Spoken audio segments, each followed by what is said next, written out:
Excellent. Yes, I like this. Yes. Oh shit. Yes.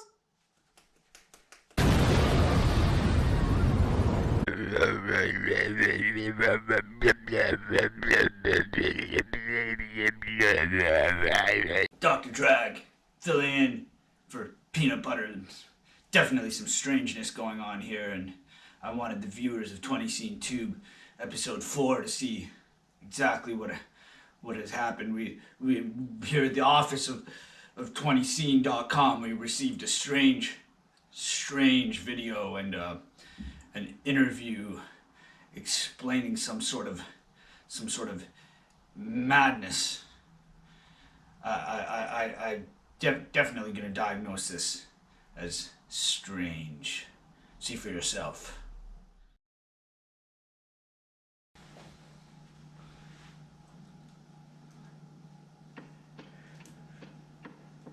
Everyone needs a shower on my block.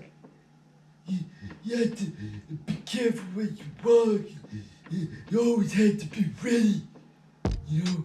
And then this guy, Sam Hoof, came up to me in the official tissue. He told me he needed me to do some work. So I started clicking it off. You know, I prayed, I said, God, please, let my bullet strike true. I still kept on missing, so I had to blow him up.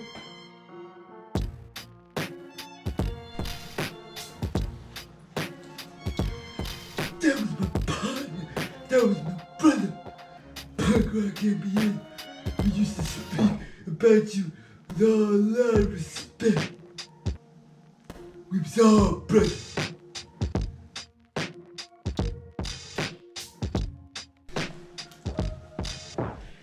Punk rock NBA was my bro, one of my goons from the streets.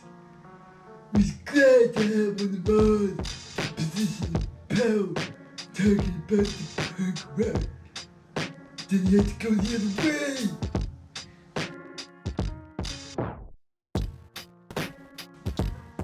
MGK, I was living with that dude. I'm loyal to that dude. I honored that. But even though he ain't rolling the way I roll in the streets, you know, this whack rapper's gone. Called the pallbearers. If I ever see him, it's a bullet hole to leave him see through like negligee, run him over with the Chevrolet. Peanut Butter's dead. Okay. I've done the math and the science. It seems he's been assassinated by one Poe Butters. Yeah. We did some experimenting, okay, and it just seems that Niagara MP, Mr. Sam Hoof, put out a hit a little while ago, $2,500 hit on Peanut Butter, and it's just come to fruition. Now, there is some outliers here. I've recently begun exploring other options. And yes, I know this is 20scene Tube, and so I would like to air these live. I placed some cameras in a local graveyard, and there's rumors that Peanut Butter has gone in hiding. I think he's dead. I think he's definitely dead. But well, why don't we just see what the video has to say?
Now, I know you all thought I was just, assassinated by Hitman Poe Butters, sent on behalf of the Niagara MP Sam Oosterhoef.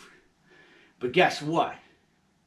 Yes, I was meandering through a graveyard, and no, I'm not dead. Okay, and yet questionable.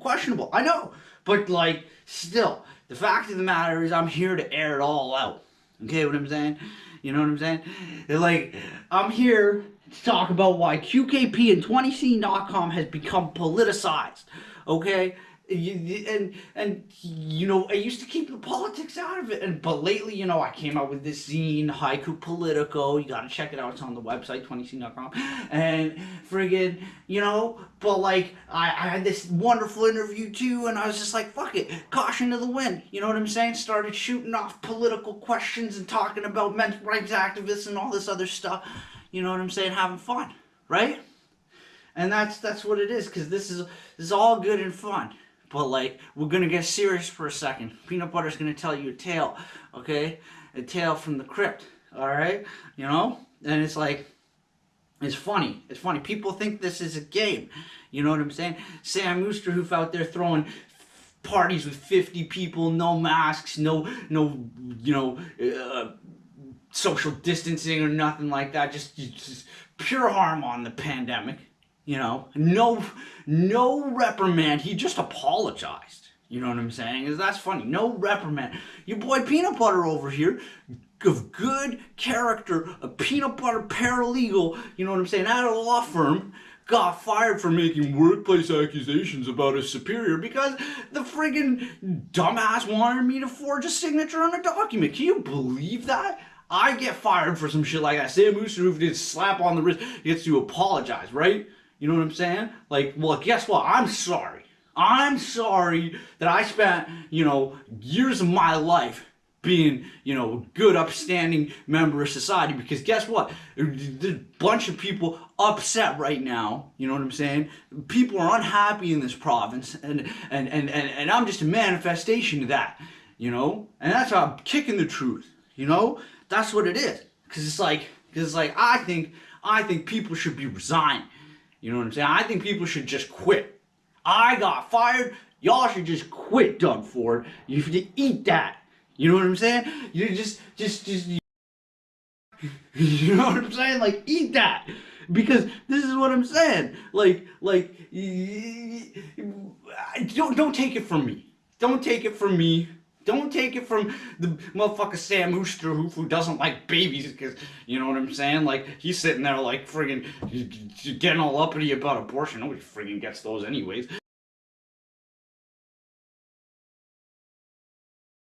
You know what I'm saying? But like, all I'm saying is that don't take it from me. I got my friend Kirsten White in for an interview. She talked a little bit about Sam Oosterhoef. Let's hear what she has to say. It's not just my voice getting in a different variety. You know what I'm saying? Yeah, kick it. We got, okay. Now, there's this character, okay, in the Ontario political sphere, okay? His name is Sam Oosterhoef. He's Ford's Niagara lapdog millennial who has parties of nearly 50 people without masks and is outspokenly against abortion.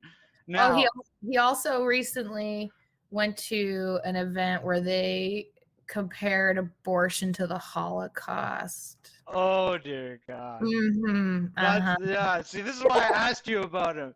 Because I have a gripe with that guy, and I'm gonna get to it. But like, no, yeah. I mean, he definitely he's got a very punchable face, I would say, Mr. Oosterhoef, or however the fuck you say his last name. I mean, he's a really, he kind of, again, something we were talking about earlier, he kind of reminds me of like the Bernie Bros, you know what I mean? Like these very high intellectual, like can poke a hole in any theory, like so studied in philosophy, like look at me, and I'm so nihilistic in nature, but so deep in my emotion. Like he just seems like one of those guys who like he could argue his way out of anything. And those people generally lack a lot of empathy. because it's not about listening, it's about being right or wrong, and that is a terrifying quality in somebody who's like an MP that or like leading any sort of political part or doing it. I can see why how he like seduced the local. I think he's like West Niagara or something. Like he's out there, seduced the locals to believe. But man, what a dangerous dude. Yeah, I know, right? Like, yeah, oh man. But yeah, thank you again for putting up with my gripes, and I know sometimes it's hard for people to talk about politics, so I'm gonna bring it back to the music. You get what I'm saying? I mean, politics are fine. I mean, this is the thing is like, you don't need to just because you believe in one person believes in one thing and one person believes in the other, like what doesn't mean that they can't coexist. And the polarization of this shit has just, and like I'm guilty of it too. So it's, I'm sure there's a few people in my life who are like laughing at the thought of me saying this, but like those are people too, right? Like as I was like just shitting on Oosterhoef or whatever, like Oosterhoef is a human too, and like he became who he is because of his environment and all these other things. And of course now he's an adult making choices, and then I can't excuse those or excuse anything that he does. But if we don't talk about these things, if we don't like take the time to actually have discourse that might be uncomfortable, it's just going to keep dividing further and further and further. And when we have to make like big populist decisions, we won't be able to, because people will be so brutally divided. And it's difficult and it sucks. And I would probably really want to punch an Oosterhoef fan in the face, but like I wouldn't. I would sit down and would be like, well, what about this person's platform actually interested you? Like, why are you engaging with this person as your representative? What do you feel this person is fighting for on your behalf in your municipality? And like, what am I missing? Yeah, no, I feel you. I think the big thing is the trust level. The people trusted him there, and that's but unfortunately, Niagara has a laundry list of issues and stuff like that, and they'll probably trust a lot of people trying to get out of the situation that they're in. But I have hope. They do, eventually the Oosterhoef storm will move on. And and there's been some hope out there, but definitely been cooking you guys up something in the lab with my buddy Owen. We've done the math and the science, we did some measurements and some experiments, and we've come to some conclusions and made some observations, and it's a very special surprise. It's Dr. Drag going in deep. Owen, what are you making today? My specialty, right in my name. A little 20 scene for you. Definitely nice.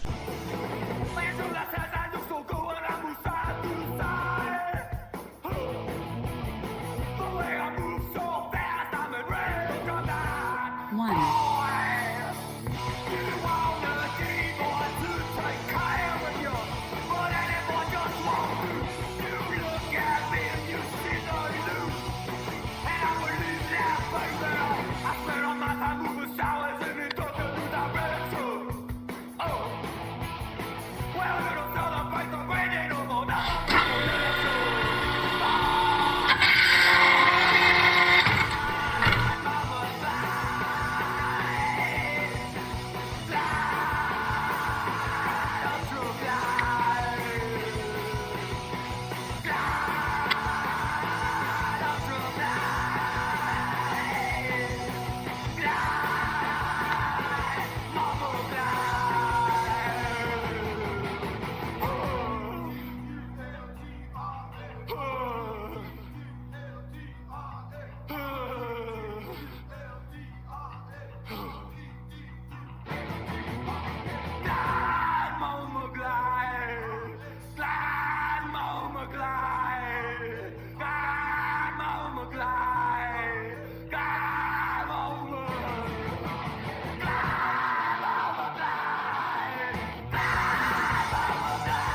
Episode 4. We made it. Yes, I'm alive. Okay.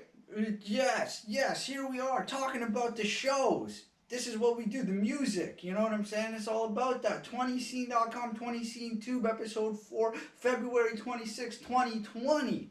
Know what I'm saying? That's what it is. I'm saying. Yeah, moving on. Yo, Pretty Boy, representing Toronto. We have Kirsten White. She's going to be up after this. You know what I'm saying? Did with a little clip from an excerpt from an interview that I did with her. You got to check that out. Such a good interview. You know what I'm saying? We got the Blue was there on the 26th of February there. They're sick, man. The frontman's from Welland, Ross Miller. Big ups, bro. I love you. Talking to him the other day. At the show, you know, like he's a pretty cool guy, man. And there's Order of the DBOY Scouts. It's friggin' so good. Also from Welland.